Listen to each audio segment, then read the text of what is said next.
जब तक दशरथ जी महाराज की कोई संतान नहीं थी, तब तक अयोध्या वासियों की यही इच्छा थी कि हमारे महाराज को एक पुत्र एक संतति हो जाती तो कितनी अच्छी होती, कितना आनंद होता है। चलो भगवत कृपा से एक नहीं 4 पुत्रों की प्राप्ति हुई, बड़ा आनंद हुआ। फिर इच्छाएं बढ़ी, क्या इनका अगर विवाह हो जाता तो अच्छा होता। चलो चारों भाइयों का विवाह हो गया। फिर भी इच्छा सीमित नहीं रही, आगे और इच्छा हुई, क्या कि राम जी अगर राजा बन जाते तो कितना आनंद होता। मानो ये कथा संदेश देती है कि प्रत्येक जीव, प्रत्येक मनुष्य की यही स्थिति होती है। जीवन में एक इच्छा पूर्ति हुई कि दूसरी जागृत हो जाती है, ये भी पूरा हो जाता है, ये भी पूरा हो जाता है, ये भी पूरा हो जाता है, यही बात होती है। तो जीवन में इच्छाएं बढ़ती रहती हैं, लेकिन जरूरी नहीं है कि प्रत्येक इच्छा आपकी, प्रत्येक कामना आपकी पूरी हो। क्यों? क्योंकि ये जो जीवन है वो सुख दुख के पहलू पे अटका हुआ है। जीवन में अगर सुख है तो दुख भी जीवन में आएगा। अगर सुख हम सहने के लिए सुख को सहज में स्वीकार करते हैं तो प्यारे दुख को भी स्वीकार करने की क्षमता अपने भीतर रखनी चाहिए। सुख है तो दुख आएगा। और ध्यान दें, जब हमारे जीवन में दुख आता है, जब हमारे जीवन में प्रतिकूलता आती है तो क्या रोते हैं, दुखी होते हैं, एक दूसरे से कहते हैं। लेकिन ध्यान देना, प्रत्येक व्यक्ति को अगर जीवन में दुख आता है, जिंदगी में दुख आता है तो खुश होना चाहिए। क्यों होना चाहिए? क्योंकि जब हमारे जीवन में दुख आता है ना तो ये हमारे बुरे कर्मों का फल होता है। जो भी हम अनेकों जन्म में पाप किए होते हैं ना, उन पापों का फल जो हमें प्राप्त होता है वो दुख के रूप में मिलता है। और जब जीवन में सुख होता है, जीवन में अनुकूलता होती है ना, तो ये हमारे पुण्य उदय होते हैं, तब जीवन में खुशी मिलती है, जीवन में प्रसन्नता मिलती है, जीवन में सुख मिलता है। अच्छा एक बात बताओ,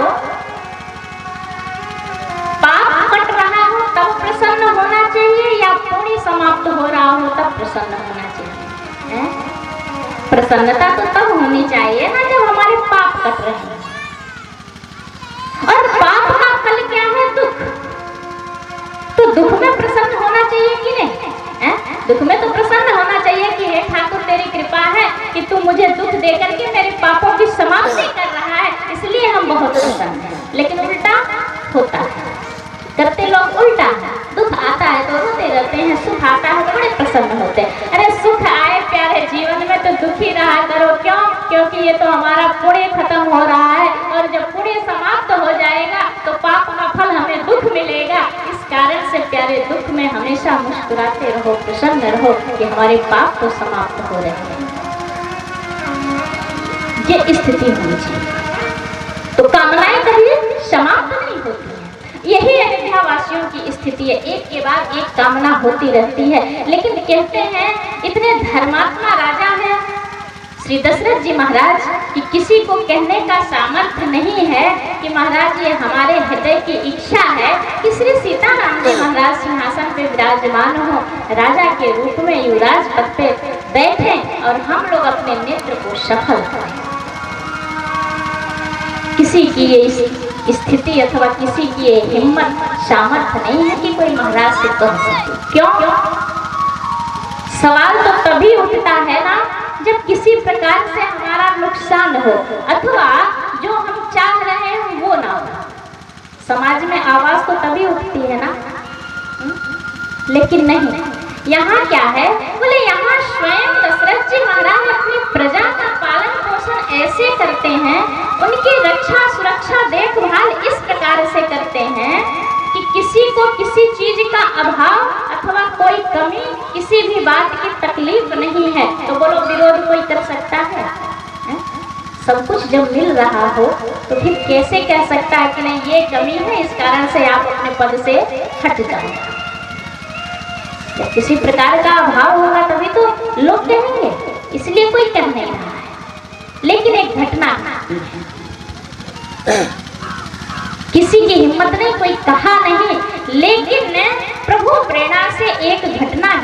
घटना कौन सी? दोहे में गोस्वामी जी ने लिखा है, सबके उरे अभिलाष अस कहीं मनाई महेश, आप अछत युवराज पद राम ही देहु नरेश। सबकी यही अभिलाषा है लेकिन कोई कह नहीं पा रहा है। लेकिन यहाँ गोस्वामी जी ने लिखा कि एक घटना घटी, एक समय ऐसा आया, क्या? एक समय सब सहित समाजा, राजसभा रघुराज विराजा। एक समय सब सहित समाजा, राजसभा रघुराज विराजा।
सभा में सभी लोग विराजमान हैं।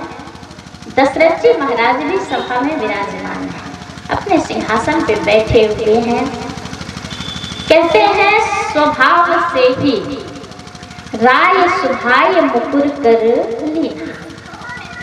दशरथ जी महाराज ने स्वभाव से ही, सहज भाव से ही उन्होंने अपने हाथ में दर्पण लिया।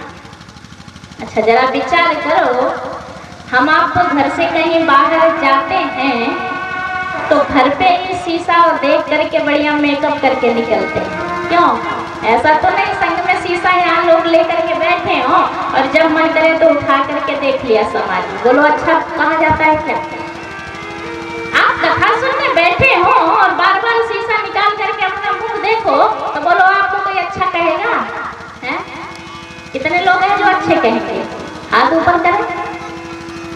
नहीं, अच्छी बात है। समाज में बैठे हो, किसी के समक्ष बैठे हो और अपना मुख देखो। अरे पहले ही तैयार हो करके घर से ही देख करके आप निकलते हो कि नहीं निकलते हो? सोचो कितनी विचित्र बात है। दशरथ जी महाराज जब महल से निकले होंगे राज्यसभा के लिए तो क्या उन्होंने दर्पण नहीं देखा होगा, अपना चेहरा नहीं देखा होगा? लेकिन सभा में बैठने के और दशरथ जी महाराज सबके समक्ष दर्पण बनाकर अपना मुख देखते हैं। देखो, दशरथ जी महाराज ने दर्पण बनाकर अपना मुख देखा, ये लौकिक दृष्टि से। लेकिन आध्यात्मिक दृष्टि से देखें तो दशरथ जी महाराज की चारों तरफ से जय जयकार होती है। क्या हो रही है? चारों तरफ से प्रशंसा हो रही है, जय जयकार हो रही है, बड़ाई हो रही है उनकी, उनके पुत्रों की।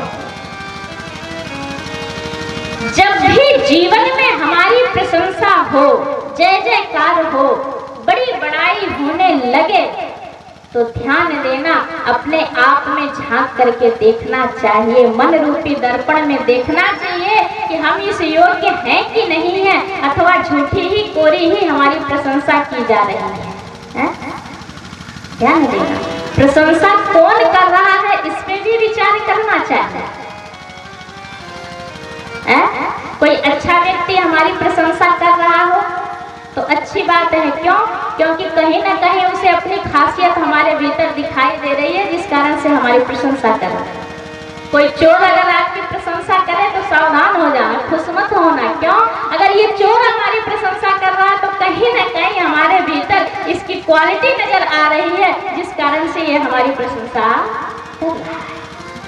कोई संत आपकी प्रशंसा करता है तो समझना चाहिए कि संत प्रशंसा कर रहे हैं, कहीं ना कहीं संतित्व तो हमारे भीतर विराजमान है, जिस कारण से एक संत हमारी बड़ाई प्रशंसा कर रहा है। तो प्रशंसा करने वाले को भी पहचानो कि कैसे लोग हमारी प्रशंसा कर रहे हैं। और जब चारों तरफ बड़ाई हो, प्रशंसा हो, तो स्वयं में झांक करके देखो कि इस प्रशंसा के काबिल हम हैं भी अथवा नहीं।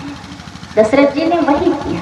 ये तो एक सांसारिक दृष्टि से कह दिया गया, लौकिक दृष्टि से कह दिया गया कि दशरथ जी महाराज ने सभा में बैठ करके दर्पण को देखा, लेकिन दशरथ जी महाराज ने अपने मन रूपी दर्पण में अपने आप को देखा कि इस काबिल हम हैं अथवा नहीं हैं। इस दुनिया में जितनी चार भुवन में हमारी प्रशंसा हो रही है, ये योग्यता हमारे भीतर है या नहीं। तो जब दशरथ जी महाराज ने शीशे में अपना मुख देखा तो देखा क्या, मुकुट तिरछा हो गया है। जो मुकुट दशरथ जी महाराज ने लगाया था ना, वो मुकुट थोड़ा सा तिरछा हो गया है। अच्छा देखो कितनी विचित्र बात है, प्रशंसा करने वाले खूब जय जयकार कर रहे हैं, लेकिन कोई भी ये नहीं कह रहा है महाराज आपका मुकुट तिरछा हो गया, सीधा कर लो। मान लो आपके बगल में या आपके समक्ष सामने कोई बैठा हुआ हो और उसके सर पे कुछ रखा हो और वो तिरछा हो रहा हो, गिरने की स्थिति में हो, तो लोग कह देते हैं ना, अरे भैया इसको सीधा कर लो, देखो गिरने वाला, कहते हैं कि नहीं कहते हैं? लेकिन सब लोग प्रशंसा तो कर रहे हैं, कोई ये नहीं कह रहा है महाराज आपका मुकुट गिरने वाला है, आप सीधा कर लो। क्यों? ये प्रशंसा करने वाले होते ही ऐसे हैं। आपकी खूब प्रशंसा करेंगे, समाज में खूब प्रशंसा करेंगे, खूब करेंगे। कब तक करेंगे? जब तक आपका मुकुट गिर नहीं जाएगा, जब तक आप अपने पद से गिर नहीं जाएंगे, तब तक प्रशंसा करने वाले करते रहते हैं, खूब करते रहते हैं। और जब आप पद से हट गए, कोई दूसरा आ गया, तो फिर उसकी प्रशंसा शुरू कर देते हैं। इसलिए प्रशंसकों से सावधान, वो आपका कभी हित करने वाले नहीं। दशरथ जी महाराज ने मुकुट सीधा किया, तो मुकुट सीधा करते समय महाराज ने देखा क्या, श्रवण समीप भय सित केस, कानों के समीप कुछ बाल सफेद हो गए थे, कानों के समीप कुछ बाल सफेद हो गए थे। तो मनहु जरठपन अश उपदेशा, दशरथ जी महाराज ने उपदेश लिया, किससे? बाल से उपदेश लिया। क्या? कि अब बुढ़ापा आ गया है, अरे अब ये कार्यभार राज्य किसी को सौंप करके भजन करना चाहिए। मनुष्य जीवन का तो यही उद्देश्य, यही लक्ष्य होना चाहिए। अच्छा देखो, विचार करो, कितनी बड़ी खोपड़ी होती है, इतनी बड़ी खोपड़ी होती है ना, सिर बड़ा होता है ना, इतनी बड़ी खोपड़ी में इतने सारे बाल होते हैं, लेकिन प्राय अवस्था के हिसाब से जब बाल सफेद होते हैं तो कान के समीप ही सफेद होते हैं। बीमारी के कारण सफेद जो होते हैं उसकी बात नहीं कर रहे ना, उसकी अवस्था होती है, तब हो गया कोई गारंटी नहीं। लेकिन स्वभाव से जो अवस्था के अनुसार वृद्धावस्था में जो बाल सफेद होते हैं ना, वो प्राय कान के समीप सफेद होते हैं। कारण क्या है? इतने सारे